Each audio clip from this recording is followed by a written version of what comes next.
If you have 3 days in Italy, should you go to Verona or Bologna? The answer is both. Verona you can do in 1 day. Bologna you need at least 2, and they're only 15 minutes apart by train. Let me show you. We took the business class high-speed train from Rome Termini to Bologna, and honestly, the ride was incredibly comfortable. In Italy, you can choose between different train classes depending on your budget and travel style. But this experience felt smooth and relaxing from start to finish. When we arrived to Bologna, things got even better.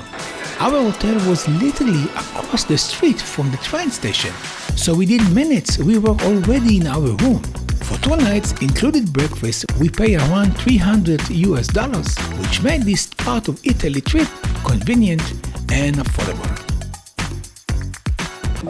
Most people rush through Bologna on the way to somewhere else, and that's a mistake. This city is considered the food capital of Italy. Incredible street food, and some of the best local markets in the country. But Bologna is much more than a food. It's medieval towers, miles of covered walkways, lovely squares, and a very local, authentic feel. In this video we will explore the best things to do, where to eat really well, and why Bologna deserves a place at the top of your Italy trip. From the train station, it's 1 mile walking to Piazza Maggiore. Piazza Maggiore. You can already tell you're in Bologna because it's the structures are different, the colors are different. You know, it's called the Red City, the Fat City, and the Academic City. Okay, because why fat? Fat because it's known for their great cuisine, like the ragu and the parmesan and all the good stuff came from here. We started our time in Piazza Maggiore, the beating heart of the city. This is where local meets, sits on steps, listen to music and just enjoy everyday life. No rush, no pressures, just a great atmosphere from morning until night. You have 2 great options to travel inside Bologna. One is getting to San Luca using this train. It costs €12 per person. It's approximately half an hour. Or you have the option of walking the 2.8 miles, but it's upwards, so take that in consideration. Although it's under the arches, that it makes it more special and everything, but you have to be really prepared for it. The second option you have here with this train is going to the city. It's 45 minutes driving here with this train, and it costs €10 per person. So we done both of them because it's pretty fun, it's cheap, and you can see the city. And it's always nicer to take pictures and film it during driving. It looks different than standing on one place and filming it. A short walk from here brings you to Due Torri, Bologna's iconic medieval towers. They dominate the skyline and remind you how old and historic this city really is. Even if you don't climb them, the area around them is full of energy and perfect for people watching.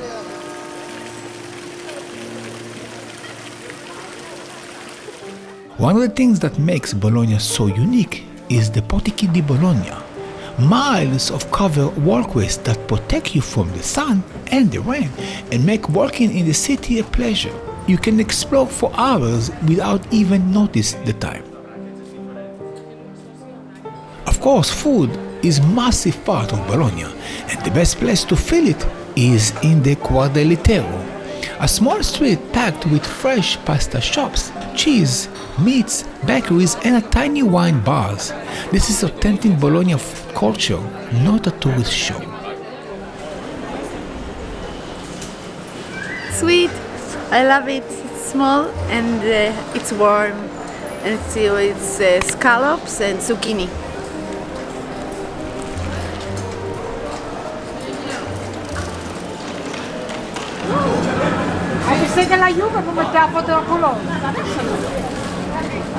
The entrance you have here the delle, which sells all the products that the restaurant use. So you have different pasta, vinegars, olive oils, cheese, different cheese, really great products, and then at the side you have an entrance to the restaurant where you can enjoy a nice meal with this production for you. The mortadella, which is filled with cheese. I have spaghetti with olives and burrata cheese.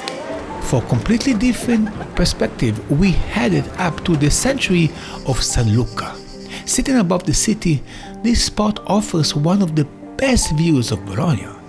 Whether you walk under the long portico or take the miniature train, the view of the top is absolutely worth it. And finally, we wanted to see everyday local life. A real local clothing market with shoes, bags and affordable fashion.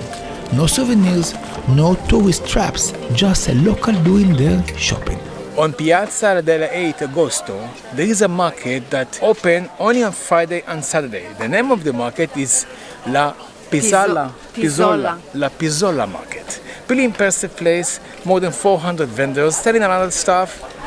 Really good prices, and I'm serious. We purchased a suitcase in 15 euro. So maybe some beach clothes and things like that, like casual and light clothes. So if you're in Bologna on the weekend, yeah, check it out. It's really close to the train station. Half price all, eh? Half price all. All half price. Okay. 9 for 13. 13. Yes, this is the size, I think. Let me check. Supposed to be 54.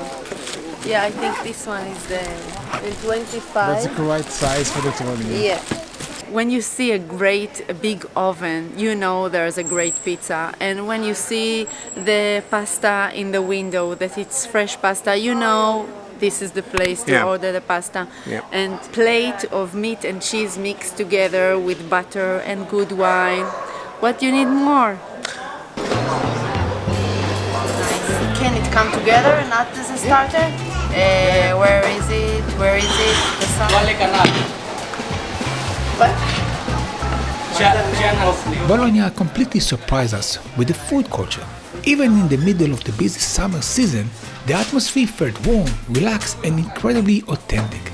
Everywhere we went, the staff was welcoming and patient, which made the experience even better.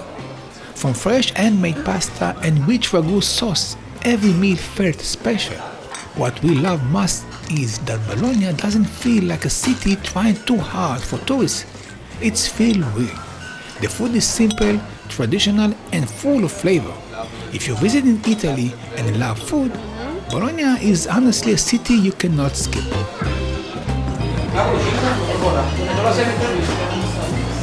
It's a heart-shaped pizza. It's a heart-shaped pizza.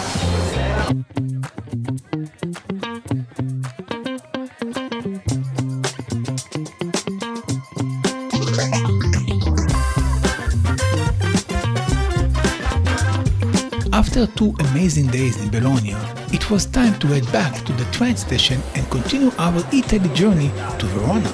No business class this time, just a regular train ride like most travelers experience. Once we arrived, our hotel was only a 5 minutes walk from the station, which made everything with luggage so easy.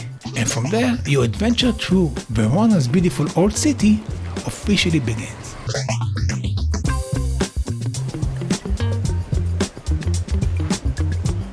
The first thing we done when we got to the old part of the city, we went to the arena. It was really traffic, crowded with a lot of people. The Arena di Verona is Roman amphitheater from the 1st century AD, smaller than Roman Colosseum but incredibly well preserved. The arena is open daily for visits, usually from 9 a.m. to 7 p.m., with shorter hours in the summer when shows take place. Entry costs about 10 euro, and you expect to spend around 45 minutes inside. For the best experience, come early in the morning to avoid crowds, or in the evening if you're here for the opera. We are in Italy in August, so it's very hot. Even the restaurant, the cafe, everything is crowded with other people.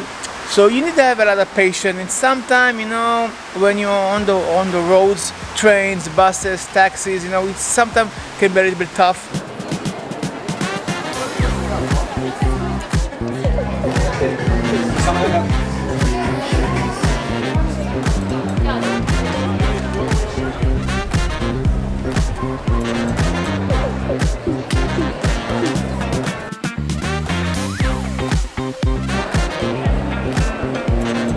Juliet, Romeo. Okay, we touch your boob, it's eternal love. Okay, so this line is only to come here to the inside garden, to see the porch from the outside, and take a picture with the statue of Juliet, holding her boob, right boob. And also it's common to signature your love declaration on the wall. It doesn't cost you money to get inside to watch the balcony. If you want to get inside the house, it's going to cost you some money. Welcome to Piazza delle Erbe, the heart of Verona and one of the most beautiful squares in Italy. Once a Roman forms, today it's a lovely market filled with colorful stores selling fruits, spices, souvenirs and little Italian treats. But what makes Piazza delle Erbe extra special are the cafes and restaurants lining the square. You can sit outside with a cappuccino or enjoy classic dishes such as risotto or fresh pasta. It's also a great place to support local Italian businesses, from gelato and bakeries to small boutiques. Come here in the morning for the busiest market vibe, or in the evening when the square lights up and the atmosphere turns magical. I was waiting for it to happen, to come to the market and find out the handcraft. Sì, lo puoi lavare, acqua fredda. I will take this one. Poi questo? Yeah. 30, 20, 35, This one, 25. 25. E 25. It's also made in Italy? Tutto Italia. Wow. Handmade. Where? Io, tutto. Yeah. Where do you live? In Con le Sardinia? mie mani in Sardegna, sughero e gobelin.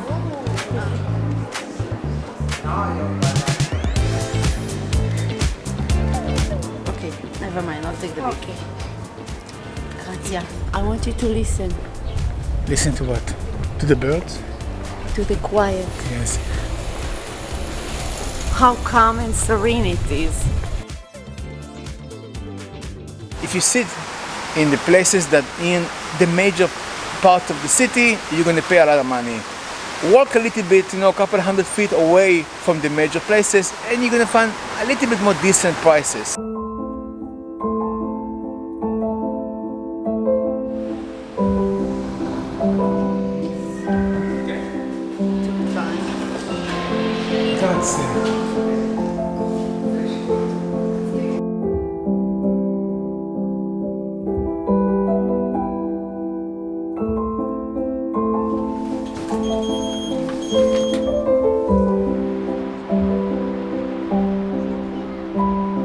Cost us only €3, €6 for both directions, and it's the stunning view of the city from the top.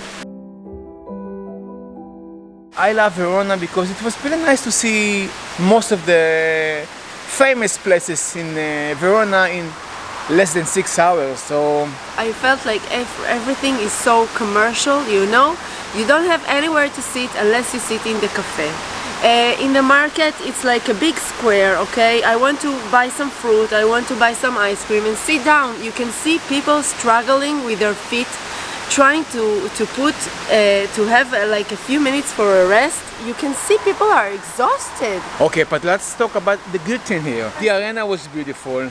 The balcony was beautiful. The market, it was small, but it was beautiful. There is a lot of good restaurants, expensive, but really good food. If you're on the way to Venice or to Rome, stop on the way for one night in Verona. It's more than enough. I hope you like our video, and please don't forget to subscribe to our channel, or if you agree with me or with my wife, write it down in the comments down below. If you are new to this channel, we explore Italy one city at a time, sharing real travel experiences. honest cost, and practical tips to help you plan your own adventure. From high-speed trains and hotel prices to local food, hidden gems, and tourist traps. We show you both the beautiful sides of Italy and the reality behind it. Whether you're planning your first trip or returning to discover more, our videos are here to help you travel smarter, save money, and experience Italy like a real traveler. So please, don't forget to subscribe to our channel.